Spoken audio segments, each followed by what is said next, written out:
Heavy is the head that has to manage all of this. Hey everyone, welcome back to my channel. We're now incentivized to buy what we already buy. Fumbling through college had me building. I also got some done on the other side. And that was right around, I would say, May, maybe, right before renewing the lease for this property. Welcome to the channel, Martha. Thank you for having me here. Oh, I was going to say, I am getting up in their names, I'll tell you what. Bills paid by other people, life was never this good. I had to step back, knowing that it's... Hey everyone, welcome back to the channel. Today I'm going to talk about why it's so important to save money in 2025. And this is exactly what I'm going to be doing myself in 2025 in order to stay ahead and make sure that I'm good. So a few things that have been on my mind that have been really disturbing me is the fact that unemployment is over 4.5%. But that doesn't account for the people who were already receiving unemployment, still didn't find a job, and now they're no longer eligible for unemployment. Another thing that I have been seeing that I need to address is my fellow New Yorkers. Everyone is talking about vouchers and needing vouchers, and so they're going into shelters in order to get these vouchers to apply for housing. And you know, I understand that it is absolutely scary to move. It is scary to move states. It is scary to move out of New York. But the fact that people are willing to take less money from their jobs, work less hours from their jobs, so that they can apply for these vouchers and stay in these fixed income situations for the entirety of their lives is absolutely scary to me. I loved the fact that as a young boy, I was able to go to any place within Brooklyn, New York City, and know how to get home. Do you know why? It's because I always lived in the same area for 20 years. I was on a fixed income, one income household at that in New York City. And understanding that I always would have a roof over my head was very, very important to me. But then also understanding that I got to grow up in the same community was a blessing. I knew the area, I knew my neighbors, I knew its people. I knew the security guards. I knew everybody that lived there. And I was still learning a few people that were moving in, new neighbors moving in. I played in those parks. I grew up in those playgrounds. I walked myself to middle school. I walked myself to elementary school. I walked myself to high school in those same areas. I knew all the bus routes. I knew how to get home even when it was dark. I knew how to get to work. I knew how to get to the gym. I knew everything about my area and community. And so when I think about now as an adult buying a property and creating a home where my future children can grow up, I want them to have that consistency. I want them to be able to say, wow, this is my home every single time. And then to the point where they understand what was built for them. They understand what they live in. They understand what they're breathing, sitting, and feeling and touching. But I don't ever want, not for a second, to think that it's okay to sacrifice being the best version of yourself just so you can live within the same situation for the next 20 years. What do I mean by that? Because you took a voucher, you can't make a certain amount of money. Because you can't make a certain amount of money, you now have to pass up better job opportunities. Because you have to pass up job opportunities, you can't afford a car.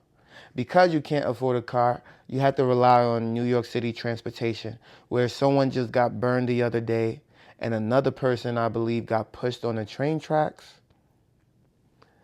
Because you have to rely on New York transportation, you have to accept the fare increases every single year that it seems to just be happening.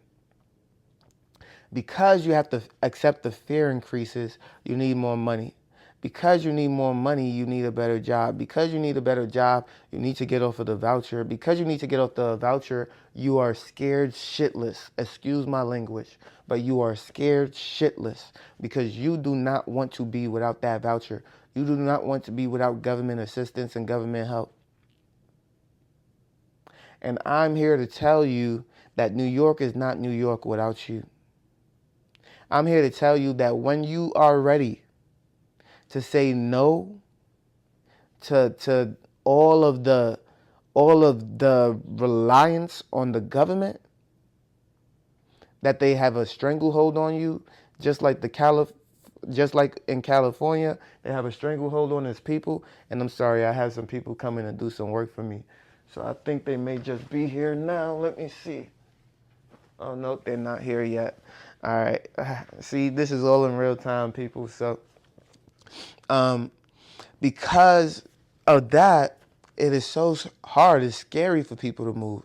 They don't understand how to live without certain things anymore. And, for the guys especially, it's tough because nobody is going to come and save you and take you out your situation. I know a lot of women who, if they are going to travel, it's a man that's going to say, man, I'll fly you out. I'll take you here. I'll take you there. We're moving to this part of the country. We're moving to this part of the world. I know a girl who was living in, let's just say, Michigan, and now she's in Oklahoma, getting married to another guy, right? And so I say all that to say, like, a guy will just say, I want you, I'll take you out of your situation, and here we are, we're off to the races. But not every male has that opportunity, and so you have to find it within yourself. You got to find it within your heart to say, I'm ready to take this move. I'm ready to switch gears. I'm ready to get into this destination. And the way that you can help yourself in that regard, before I get into what I'm going to do in all of 2025, is you can start to look for jobs that are going to pay for the living situation in which you want to be a part of. And there are so many ways to get ahead. For example, you can look for a roommate situation before you even move to said place or said city or said state. You can apply for jobs, let them know that you are out of state and that you can only do virtual interviews at this time. And then once you are hired on, you can then look for accommodations. You can then start looking for ways to move forward. Now, if you are someone who has high degrees and has a lot of experience in your role, you may also get a travel package. You may also get a relocation bonus. You may get a lot of these things. I used to work in the restaurant industry, as some of you may know, and a lot of these restaurants do offer travel packages to move. I know McDonald's does. I know Waffle House does. And so just depending on who you work for, you may be able to get those travel packages as well. Now, what I'm going to be doing in 2025 is I'm going to become less of a consumer. I've consumed a lot in 2024. I did a lot in 2024, and I'm starting to pull back a lot more. I got everything that I wanted out of the way. For some of you who may know, I wanted a massage chair a few years back. I knew I wasn't going to use it as much. I still bought the massage chair. It's really for the people in my life. Every time someone comes over and they haven't seen that massage chair, they're like, oh my goodness, I want it. I want to sit in it. I want to live in it. They have a great time. I've probably used my massage chair 4 or 5 times. For all of you who may know, I'm also an avid anime fan, so I bought a sword. Will I ever use a sword? No. But when purchasing it, I'm thinking to myself, this is something that I'll never use, but why not? Let me go for this and, let it be a decorative piece or whatever.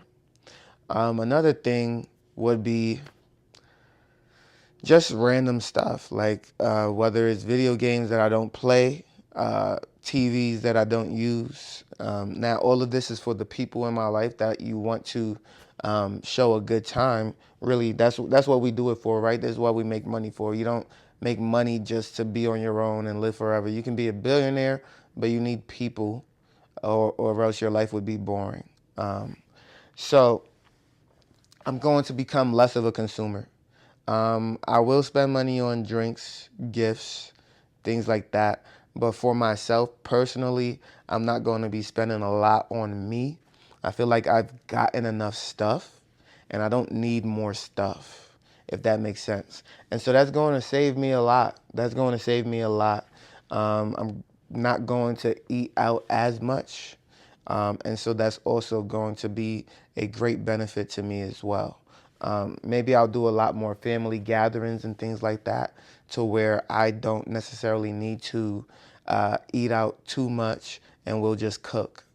I love cooking anyway, and so a lot more cooking dates and wine tastings sound like a great plan to me.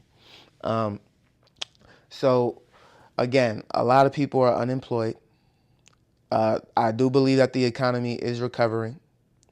I do believe that if you are saving money, that's going to contribute to less inflation.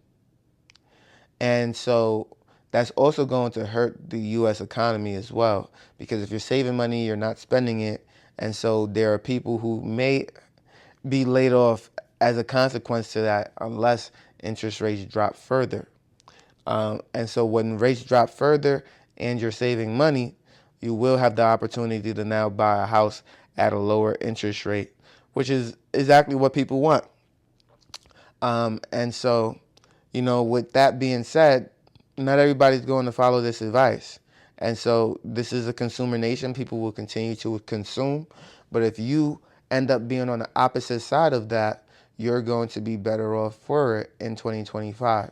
There's going to be a lot of changes, more electric vehicles hitting the market, more stuff hitting the market, a new president hitting the market, tariffs maybe hitting the market, all these things that can contribute to your financial success in 2025. But it all starts with you. It all starts with what you do with your money. It all starts with your work ethic and your discipline. And so no matter what is happening around you, you are going to determine how successful you're going to be. And so, the first thing I would say is create a budget, which is the number one thing I always talk about. And that starts with eliminating debt, then saving, and then investing. Point blank, period. So once you get those three things down, then we're off to the races. If you like this video, make sure you leave a like, comment on the channel, and subscribe to the channel. I post on YouTube, Rumble, and Spotify for podcasters, and I can't wait to see you on the next one. Peace.